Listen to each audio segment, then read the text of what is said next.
नमस्कार, मैं हूं गरिमा वाजपेयी और आप देख रहे हैं के न्यूज का खास कार्यक्रम 22 का बादशाह। लेकिन इस 22 के बादशाह में इस बार कौन बाजी मारेगा और कौन बनेगा 22 का बादशाह, ये तो 10 मार्च को स्पष्ट होगा। लेकिन आपको बता दें कि इसी कड़ी में कल यानी कि 14 फरवरी को दूसरे चरण के तहत उत्तराखंड की सभी 70 विधानसभा सीटों पर चुनाव हो रहा है। इस बार किस तरह के समीकरण बनेंगे ये देखना बेहद दिलचस्प हो गया है, क्योंकि इस बार उत्तराखंड में दिग्गजों की साख दांव पर लगी हुई है। एक ओर जहां भारतीय जनता पार्टी के ऊपर यह बड़ी चुनौती होगी, क्योंकि उसको सत्ता में वापसी करनी होगी, कई भ्रमों को तोड़ना होगा, और वहीं दूसरी ओर हरदा लगातार कोशिश कर रहे हैं वापस से पार्टी में आने के लिए। और उत्तराखंड की 70 सीटों पर चुनाव हो रहा है, जिसको लेकर अब लगातार जो सभी पार्टी के प्रत्याशी हैं वो अभी तक प्रचार प्रसार करते आए। कांग्रेस, भाजपा और आम आदमी पार्टी के जो सीएम दावेदारों के अलावा पार्टी के प्रदेश अध्यक्ष और दिग्गजों की हॉट सीट पर भी सबकी नजरें टिकी हुई हैं, क्योंकि अगर आपको बता दें कि तीनों ही पार्टियों के दिग्गज चुनावी परिणाम को तय करेंगे। जो दिग्गज हैं वो भी चुनावी मैदान में हैं और कई तरह के समीकरण उत्तराखंड में इस बार बनते हुए नजर आए हैं। सूबे के जो मुखिया हैं उन पर हाईकमान को पूरा भरोसा है कि धामी एक बार फिर से खटीमा सीट जीतेंगे, क्योंकि खटीमा से ही सीएम धामी चुनावी मैदान में उतरे हुए हैं। और दूसरे चरण के मतदान की बात की जाए तो जनता किसे समर्थन देगी ये तो आने वाला वक्त बताएगा, और कौन पहाड़ का अगला सीएम होगा ये भी उसी के साथ स्पष्ट हो जाएगा। तो लगातार दिग्गजों ने पहाड़ का दौरा किया है, सियासी समीकरणों को साधने की कोशिश की है, लेकिन 22 का बादशाह कौन बनेगा ये तो 10 मार्च को ही स्पष्ट होगा। आपको बता दें कि इसी कड़ी में कल यानी कि 14 फरवरी को दूसरे चरण के चुनाव हो रहे हैं और इसी में उत्तराखंड की सभी 70 सीटों पर चुनाव होगा, क्योंकि 70 सीटों पर दिग्गजों की साख दांव पर लगी हुई है और सीएम दावेदारों की जो सीट है उन पर भी सबकी निगाहें लगातार बनी हुई हैं। खटीमा से चुनावी मैदान में हैं उत्तराखंड के मुख्यमंत्री पुष्कर सिंह धामी। वहीं आपको बता दें कि लाल कुआं से हरीश रावत चुनावी मैदान में अपनी किस्मत आजमा रहे हैं। और अगर आम आदमी पार्टी की बात करें तो आम आदमी पार्टी के मुख्यमंत्री चेहरा हैं कर्नल अजय कोठियाल, और गंगोत्री विधानसभा सीट से इस बार पार्टी ने उनको चुनावी मैदान में उतारा है। तो 22 का जो रण है वो बेहद दिलचस्प हो चुका है, क्योंकि हमने लगातार देखा था पार्टियों के भीतर कई तरह के अंदरूनी मतभेद भी देखने को मिले। हम अभी लगातार चर्चा कर रहे थे और उसमें भी हमने देखा कि चाहे हरक सिंह रावत हो, किशोर उपाध्याय हो, सरिता आर्या हो, ये वो बागी थे जो दूसरी पार्टियों में चले गए। एक और जहां कांग्रेस पार्टी लड़की हूं लड़ सकती हूं का नारा बुलंद करने में लगी हुई थी, तो वहीं इसी नारे को पर सवाल उठा दिया सरिता आर्या ने, जब सरिता आर्या ने कहा कि एक तरफ प्रियंका गांधी जी उत्तर प्रदेश में लड़की हूं लड़ सकती हूं कह रही है, लेकिन अगर लड़की हूं लड़ सकती हूं तो उत्तराखंड में क्यों नहीं लड़ सकती, और टिकट उनको नहीं मिला, जिसके चलते उन्होंने भारतीय जनता पार्टी का दामन थाम लिया। तो लगातार सभी पार्टियों ने सभी समीकरणों को साधने की पूरी कोशिश की है और जो आपसी मतभेद थे उनसे पार पाने की पूरी कोशिश की है, लेकिन इससे किस हद तक कामयाब हो पाई हैं पार्टियां ये तो आने वाले वक्त के साथ में ही स्पष्ट होगा। लेकिन कल सभी दिग्गजों की जो किस्मत है वो ईवीएम में कैद हो जाएगी, क्योंकि 70 विधानसभा सीटों पर कल यानी कि 14 फरवरी को दूसरे चरण के तहत वोटिंग होनी है।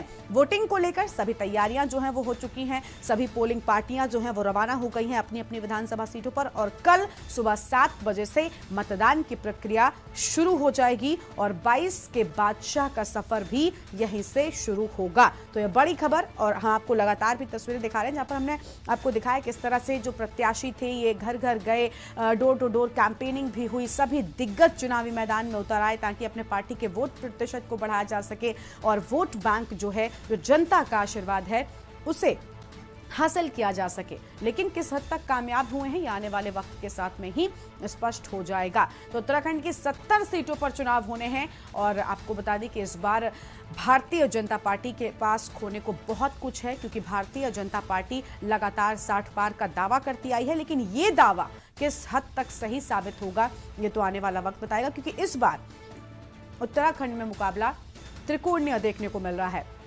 अब सिर्फ भारतीय जनता पार्टी और कांग्रेस के बीच में टक्कर नहीं है, इस बार आम आदमी पार्टी भी चुनावी मैदान में उतरी हुई है और 70 की 70 सीटों पर पूरे प्रदेश की जनता की निगाहें बनी हुई हैं। और हमारे साथ में उत्तराखंड ब्यूरो चीफ राजेश वर्मा जी जुड़ चुके हैं, उनके साथ बातचीत करेंगे विस्तार से। राजेश जी, आपका बहुत बहुत स्वागत है। राजेश जी, कल सभी पार्टियों के जो दिग्गज हैं उनकी भी साख दांव पर लगी हुई है, क्योंकि 70 की 70 विधानसभा सीटों पर कल दूसरे चरण में चुनाव हो रहा है। क्या लगता है इस बार किस तरह के समीकरण बनते हुए नजर आ रहे हैं?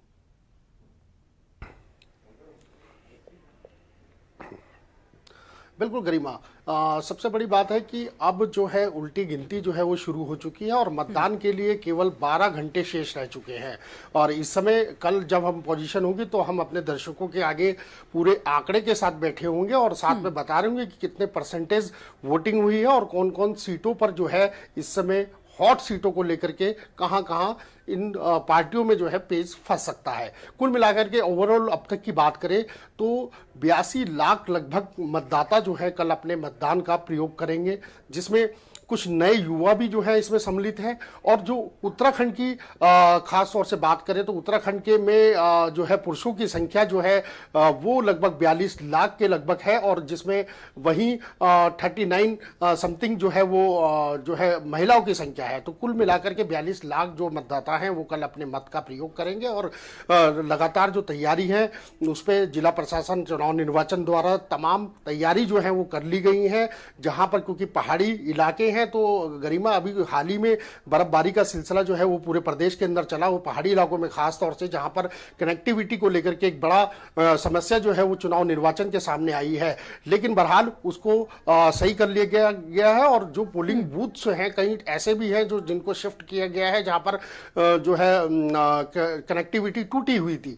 लेकिन फिलहाल ओवरऑल जो है कल मतदान के लिए और मतदान केंद्र जो है वो पूरी तरीके से पूर्ण रूप से तैयार हो चुके हैं। अब करते हैं राजनीति की बात, क्योंकि गरिमा क्योंकि जिस तरीके से एक मुकाबला जो है वो कहीं ना कहीं जो है यहां पर बीजेपी और कांग्रेस के बीच में साफ तौर पे देखने को मिल रहा है और एक त्रिकोणीय मुकाबला जो कहा जा सकता है वो कुछ सीट ऐसी हैं जहां पर त्रिकोणीय मुकाबले का जो है वो हमें देखने को मिल रहा है। कई ऐसी सीट है जिसमें आम आदमी पार्टी जो है वो कहीं ना कहीं एक टक्कर जो है कांटे की वो दे रही है, क्योंकि खास तौर से गढ़वाल से ज्यादा कुमाऊं के ऐसे क्षेत्र हैं, जिले हैं जहां पर जो है कहीं ना कहीं एक फाइट जो है वो जबरदस्त होने वाली है। और इसके साथ साथ कई ऐसी चीजें हैं जैसे हम कल ही की बात करें, क्योंकि इससे पहले राजनाथ सिंह सहित प्रधानमंत्री जो है अमित शाह जो है और तमाम राहुल गांधी और प्रियंका गांधी जो है अभी तक फुकार जो है एक चुनावी वो पूरे प्रदेश भर में लगा के जा चुके हैं। और अब निर्णय ये होगा कि जनता किसकी तरफ रुझान जो है वो होगा और किस मुद्दों को लेकर के आगे बढ़ेगी, क्योंकि सबसे बड़ी समस्या जो है गरिमा वो पर्वतीय क्षेत्रों के लिए पलायन की और बेरोजगारी की है। क्योंकि लगातार हम देख रहे हैं हर बार जो है तमाम पार्टियां आती हैं, क्योंकि अभी तक अमूमन हमने 22 सालों में देखा है कि एक बार कांग्रेस और एक बार बीजेपी, और यह इतिहास जो है अभी तक 22 सालों में रहा है। और इस बार जो है एक त्रिकोणीय मुकाबला कहा जा सकता है कि बहुत साइलेंट तौर पे से यूकेडी भी जो है इस समय मैदान अपना जमीन जो है वो मजबूत करने में लगी है। पहाड़ी राजनीति के हिसाब से कहें तो बहुत तेजी से जो है साइलेंट तौर पे यूकेडी उत्तराखंड क्रांति दल जो है वो जो है अपनी पकड़ जो है वो बनाए हुए है। और इसके साथ साथ अभी हमने देखा है कि तमाम जितने भी केंद्रीय मंत्री आए या जो प्रधानमंत्री भी आए वो पुष्कर सिंह धामी की पीठ थपथपा के गए और उनको हर तरीके का आश्वासन जो है जनता की तरफ से दिलवा करके गए कि आप इस बार जो है 2022 में दोबारा जो है बीजेपी की सरकार आएगी। लेकिन एक दिक्कत एक और महसूस होती है, क्योंकि 60-70 सीटों पे ये चुनाव होना है और अभी तक बहरहाल जो अभी मौजूदा सरकार थी तो 57 सीटों पर जो है फुल बहुमत से जो है अभी तक के इतिहास में उत्तराखंड के जो है बीजेपी पार्टी रही है। तो ऐसा क्या कारण रहा कि जो कहा जाए कि 60 पार का नारा भी, माफ कीजिएगा, 60 पार का नारा भी जो है भाजपा लगा रही है। लेकिन कुछ ऐसी चीजें हुई जिनको लेकर के कल धामी जी ने एक घोषणा भी की, जिनको घोषणाओं को लेकर के एक जो है एक सदगर्मी जो है बाजार जो है वो कहीं ना कहीं राजनीति का गर्म हो गया है। और इससे पहले कहें कि राजनाथ सिंह जब आए थे तो उन्होंने भी एक बात कही थी कि जो धामी है वो पुष्कर यानी कि फूल नहीं है। एक फिल्म का उन्होंने डायलॉग उस जनसभा में मारा था कि धामी जो है वो फूल नहीं है, वो ऐसे धामी है जो आगे तेज है, तर्रार है और कभी अपनी जनता के लिए के प्रति जो है ईमानदार है और युवा नेता है। तो कहीं ना कहीं एक जो है हर बारी जो भी कोई नेता आ रहा है वो समीकरणों को लेकर के या राजनीति में जिस तरीके से अब जो उतराव चढ़ाव हम देख रहे हैं कि बिल्कुल यानी कि पूरी तैयारियां जो है वो यहाँ पर हो चुकी हैं और इस बार दिग्गजों की साख दांव पर लगी हुई है और कल सभी सीटों पर वोटिंग हो रही है। एक छोटे सा ब्रेक के लिए यहाँ पर रुकते हैं, ब्रेक के बाद हमारी ये चर्चा जारी रहेगी।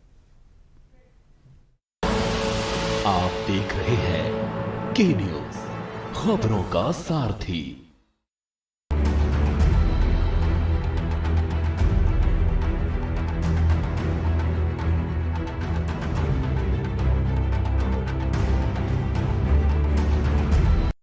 सुबह के लिए उड़ चला गैरों की ज़मीं पर, खुशबू अपनेपन की ढूंढता। और दूर कितना भी जा, इस जुबान से दूर ना जा पाओगे। विमल, बोलो जुबान केसरी।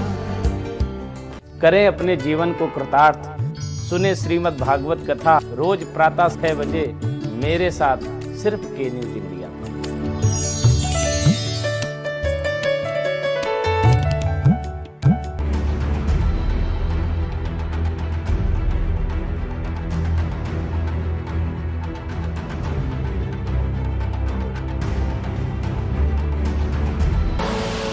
आप देख रहे हैं के न्यूज़, खबरों का सारथी। ब्रेक के बाद आप सभी का स्वागत है। हम लगातार चर्चा कर रहे हैं कि 22 का बादशाह इस बार उत्तराखंड में कौन बनने वाला है, और इसी को लेकर हमारे साथ में ब्यूरो चीफ राजेश जी लगातार बने हुए। राजेश जी, हम बात कर रहे थे कि इस बार किस तरह के समीकरण बन रहे हैं, क्योंकि कल सभी 70 की 70 सीटों पर चुनाव होना। लेकिन राजेश जी, मेरा एक सवाल यह है, क्योंकि इस बार के चुनावी मौसम से पहले हमने देखा है किस तरह का जो अंदरूनी मतभेद था वो भारतीय जनता पार्टी हो, कांग्रेस हो, इन दोनों ही पार्टियों ने बेहद उठाया है। तो इसका क्या नुकसान होगा? क्या जो 60 पार का दावा भारतीय जनता पार्टी इस बार कर रही है, क्या जो 57 सीटों का अभी तक उनका फिक्स आंकड़ा था, क्या इसके आगे वो बढ़ पाएगी या फिर कहीं ना कहीं पीछे हो जाएगी, क्योंकि जो अंदरूनी मतभेद था वो नुकसान पहुंचाएगा?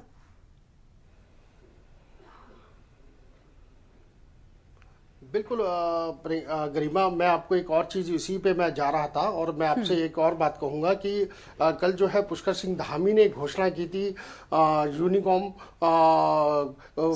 कोड की, जिसमें उन्होंने कहा था कि जल्दी जो है उस कानून को जो है, अगर हमारी सरकार दोबारा आती है तो हम उसको लागू कर देंगे। तो ऐसा क्या रहा कि एक तरफ जो है भाजपा जो है 60 पार का नारा लगा रही है, तो ऐसी क्या परिस्थिति आई कि जो उनको जो है कल एक घोषणा जो है तत्काल करनी पड़ी, और वो भी चुनाव प्रचार खत्म होने से पहले, कि या तो उनको डाउट है कि 60 पार जो है इस बार भाजपा नहीं हो रही है, या फिर कुछ ऐसी उनको लगता है कि कई समीकरण जो है वो कहीं ना कहीं सीटें जो है इस बार फेरबदल जो है वो बड़ा होने वाला है। और यही कारण है कि घोषणाओं का बाजार जो है तमाम पार्टियों ने भी किया है। और इन पार्टियों की अगर बात करें तो अब जैसे आपने बात कही कि समीकरण कहीं ऐसे हैं कि जो दल बदल की राजनीति है जो प्रदेश में चली, और कहीं ना कहीं एक मतमुटाव जो है वो पार्टी के कई दिग्गज नेताओं में देखने को मिला। चाहे यही हाल कांग्रेस का रहा और यही सेम हाल जो है वो भाजपा का भी रहा, और इसमें कहीं ना कहीं कई लोगों ने जो है एक दूसरे को कैच भी किया है, लेकिन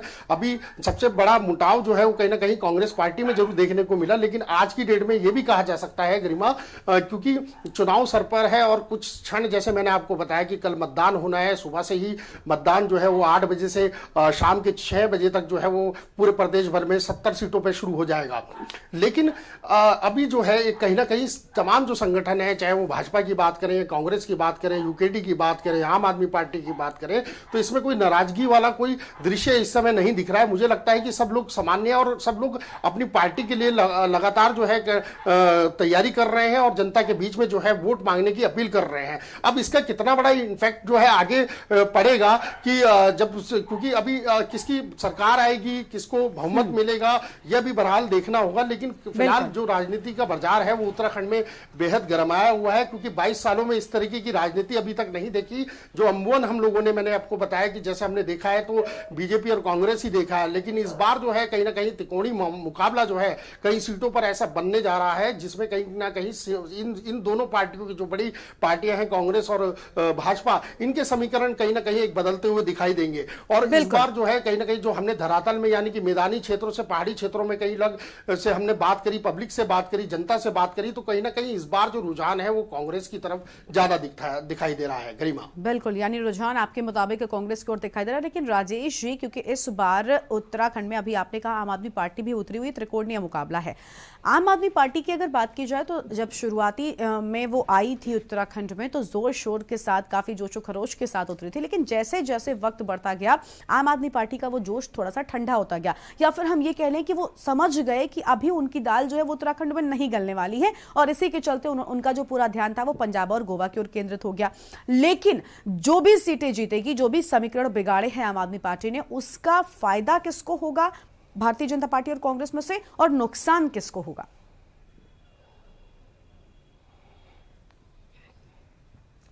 बिल्कुल।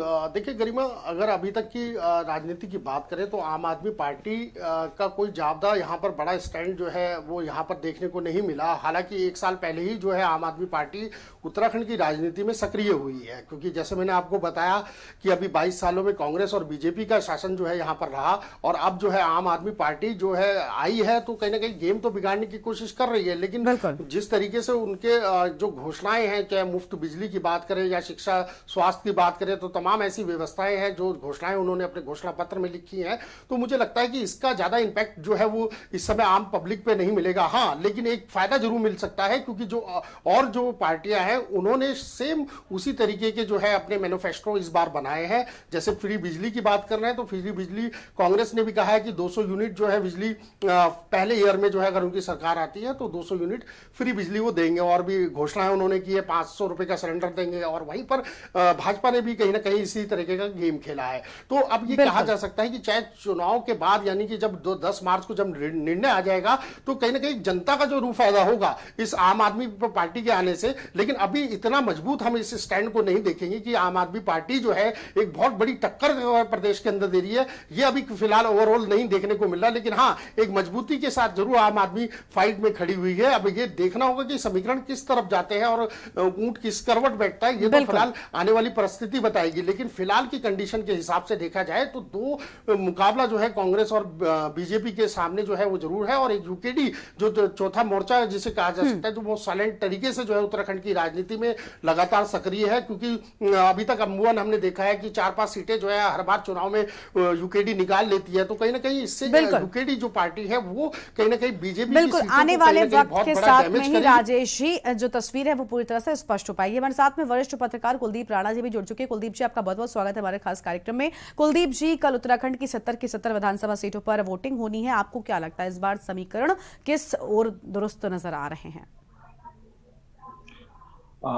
देखिए गरिमा, जिस तरह के हालात कल तक थे जब चुनाव का प्रचार का अंतिम दिन था, और ये आज का दिन जो बड़ा महत्वपूर्ण रहा है, क्योंकि आज मतदाताओं ने आपस में बहुत सारी चीजों को लेकर के मंथन किया है। मैं सुबह से देहरादून की तमाम विधानसभाओं में मैं लोगों से बातचीत करी। मैंने पहाड़ के कई क्षेत्रों में कई विधानसभाओं में मैंने फोन किए, फोन से लोगों से बातचीत करी, लोगों का रुझान जानने की कोशिश करी। तो एक बात तो बड़ी निकल करके ये आई है कि भाजपा, कांग्रेस और आम आदमी पार्टी ने जो अपने घोषणा पत्र में जो तमाम फ्री की घोषणाएं की हैं, इनसे मतदाता ज्यादा प्रभावित नहीं दिख रहा है, क्योंकि ये सभी पार्टियों के उसमें कॉमन फैक्टर है। लेकिन राज्य में भाजपा को लेकर के एक बड़ी नाराजगी देखने में आई। सरकारें, जनता 57 विधायकों की प्रचंड बहुमत सरकार से जितनी अपेक्षाएं थी और जिन अपेक्षाओं को लेकर के 2017 में जनता ने भाजपा को वोट दिया था कि केंद्र में मोदी है, डबल इंजन की सरकार है। हालांकि जनता का यह भी कहना है कि उन्हें मोदी से कोई नाराजगी नहीं है, मोदी ने उत्तराखंड की झोली भरी है, मोदी ने जो कहा वो किया है। लेकिन राज्य सरकार ने जो कहा वो भी नहीं किया है, क्योंकि 2019 में यहाँ कहा गया था कि हम रोजगार वर्ष मनाएंगे, लेकिन रोजगार का आलम, कितने रोजगार मिले, कितनी नियुक्तियां निकली, ये बिल्कुल सभी जानते हैं। बिल्कुल, यानी कहीं ना कहीं अब इन सभी चीजों का जो नुकसान है वो भारतीय जनता पार्टी को उठाना पड़ सकता है। एक छोटा सा ब्रेक के लिए यहाँ पर रुकेंगे, आप सबके साथ में ये चर्चा हमारी जारी रहेगी कि आखिर 22 का बादशाह आने वाले वक्त में कौन बनने वाला है। छोटा सा ब्रेक, जल्द लौटेंगे। आप देख रहे हैं के न्यूज, खबरों का सारथी। पर ये दिल है कि चख रहा है उन्हीं अल्फाजों का दूर कितना भी जाओ, इस जुबान से दूर ना जा पाओगे। विमल, बोलो जुबान केसरी।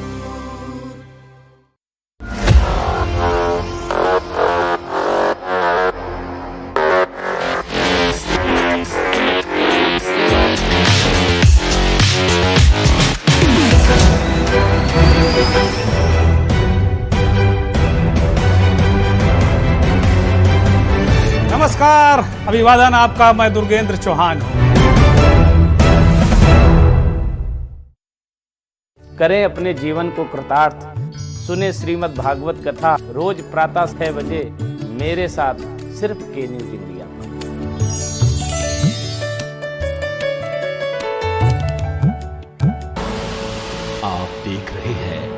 के न्यूज, खबरों का सारथी।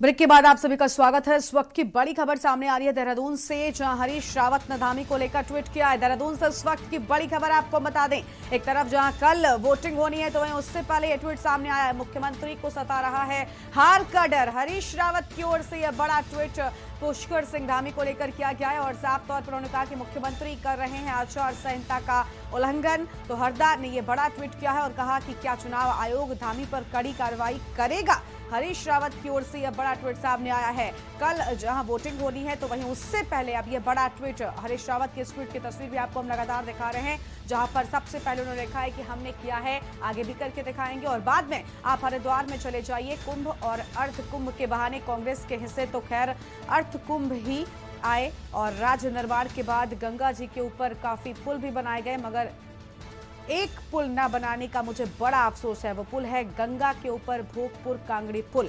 और लगातार ये दो ट्वीट किए गए हैं हरीश रावत की ओर से और साथ ही सीएम धामी को लेकर भी बड़ी बातें यहाँ पर कही गई हैं। तो हरीश रावत ने ट्वीट किया है और लगातार हम आपको ये ट्वीट भी दिखा रहे हैं और उन्होंने सबसे पहले यही लिखा कि हमने किया है और आगे भी करके दिखाएंगे। तो हरीश रावत की ओर से ट्वीट किया गया है और सीएम धामी को लेकर भी बड़ी बातें उनकी ओर से कही गई हैं। तो लगातार एक ही कड़ी में दो ट्वीट सामने आए हैं हरीश रावत के।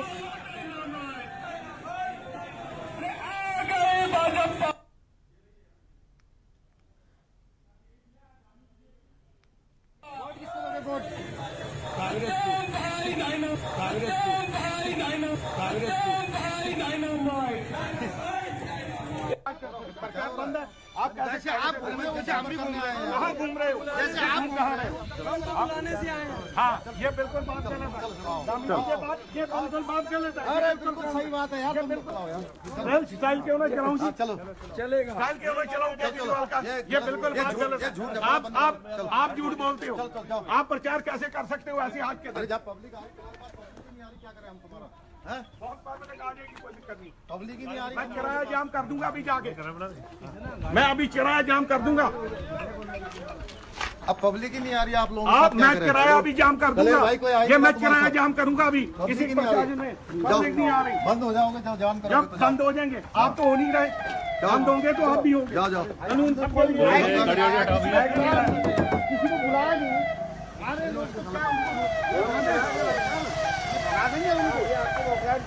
बौखलाहट नहीं है कोई बात नहीं, हमें कम मिल जाए कोई दिक्कत नहीं, लेकिन हम कानून हाथ में नहीं ले रहे। हम कानून नहीं हाथ में ले रहे। हम कानून के हाथ में ले रहे भाई साहब। हम कानून नहीं हाथ में ले रहे। आप प्रशासन का दुरुपयोग कर रहे हो, अपनी सत्ता का फायदा उठा रहे हो, अपनी सत्ता का फायदा उठा रहे हो। आप गलत पार्टी में हो। आप गलत पार्टी में हो। मैं किसी गल में हूँ। आप सत्ता का गलत फायदा उठा रहे हो। आप सत्ता का बिल्कुल गलत फायदा उठा रहे हो। चलो अब कोई आ ही नहीं रहा तुम्हारे पास, क्या करूं भाई? चलो कोई बात नहीं, हमारे साथ नहीं आना तुम्हारे पास। तुम भी घूमो ना, कोई हम प्रचार। तो ये एक्सक्लूसिव तस्वीरें आपको हम के न्यूज पर दिखा रहे हैं। आप देखिए यहाँ पर किस तरह से प्रचार प्रसार जो है वो किया जा रहा था और इसी को लेकर अब हरदा का ट्वीट सामने आया, जहां पर उन्होंने साफ तौर पर कहा कि पुष्कर सिंह धामी को हार का डर सता रहा है। और यहाँ पर आप देखिए हाथों में जो झंडा है वो बीजेपी का लिया हुआ है और ये तस्वीर भी आपको हम दिखा रहे हैं, जहां पर उन्होंने जब किसी से बात की तो कहते हैं कि कांग्रेस को वोट देना। और दूसरी ओर अब हरीश रावत का आपको हम ट्वीट भी दिखा रहे हैं, जहां पर उन्होंने ये बड़ी बातें कही हैं और सीएम धामी को लेकर भी उनका एक ट्वीट सामने आया जिसमें उन्होंने कहा कि सीएम धामी को हार का डर सता रहा है। तो ये तस्वीरें आपको हम दिखा रहे हैं। एक और जहां उन्होंने सीएम धामी पर आचार संहिता के उल्लंघन की भी बात कही। उन्होंने कहा कि क्या प्रशासन सीएम धामी पर कार्रवाई करेगा, सवालिया निशान भी उन्होंने उठाया है। तो लगातार ये दो तस्वीरें आपको हम दिखा रहे हैं। ये वो वीडियो है जो वायरल हो रहा है, जहां पर पार्टी का झंडा जो था वो भारतीय जनता पार्टी का था, लेकिन वोट की अपील कांग्रेस पार्टी के लिए ये कार्यकर्ता करता हुआ नजर आया और तीखी झड़प भी यहां पर मुख्यमंत्री धामी के साथ में एक व्यक्ति की होती हुई नजर आई। और जिसके बाद अब हरीश रावत की ओर से ट्वीट कर ये बड़ी बातें कही गई हैं। उन्होंने सीएम धामी को लेकर ट्वीट किया और कहा कि क्या प्रशासन सीएम धामी पर कार्रवाई करेगा, क्योंकि आचार संहिता संहिता का उल्लंघन सीएम धामी करते हुए नजर आए हैं। और वहीं दूसरी ओर ये ट्वीट आपको हम लगातार दिखा रहे हैं। हरीश रावत की ओर से ट्वीट में ये बड़ी बातें की गई हैं। सबसे पहले उन्होंने कहा कि हमने किया है और आगे भी हम करके दिखाएंगे। यहाँ पुल बनाने की बात इस ट्वीट में की गई है, लेकिन सीएम धामी को लेकर भी एक ट्वीट उनका सामने आया है। ये अहम खबर आपको हम बता रहे हैं, जहां पर हरीश रावत ने सीएम धामी को लेकर ट्वीट किया है और कहा कि सीएम धामी को लेकर क्या प्रशासन कार्रवाई करेगा। तो सीएम धामी पर हरीश रावत का बड़ा हमला और धामी को लेकर अब ये ट्वीट हरीश रावत का सामने आया है।